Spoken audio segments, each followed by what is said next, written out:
Pamunuan ng Mangaldan National High School inirekomenda ang Saturday class bilang make-up classes.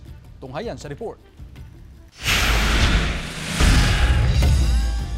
Mahigit isang linggo nang suspendido ang klase ng mga estudyante sa Mangaldan National High School dahil na rin sa mga nagdaang bagyo na sinasabayan pa ng epekto ng habagat.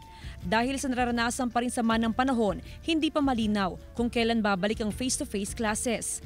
Ngayon pa lang, pinag-aaralan na ng pamunuan ng Manghay kung magpapatupad sila ng Saturday class bilang make-up classes. Sakali man, irerekomenda nila ito sa Division Office at aantabayanan kung ito ay aaprubahan. So kung sakasakali at naubos na yan, posible na mag-recommend tayo ng make-up classes during Saturdays. Kabuang 180 school days ang non-negotiable contact time para sa school year 2025-2026.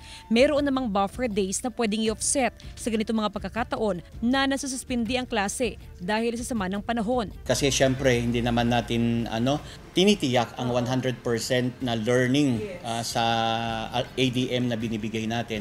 Kaya kung mag-resume ang klase, magkakaroon ng adjustments. Pabor naman ng ilang magulang sa plano na pagkakaroon ng Saturday class ng Mangaldan National High School. Ibang-iba raw kasi kung mayroong face-to-face classes kumpara sa modular learning. Oo, kailangan din nila yun para matuto sila. Samantala, nilinaw ng Manghay na bago ipatupad ang Saturday class ay dapat pa itong isang guni sa mga magulang.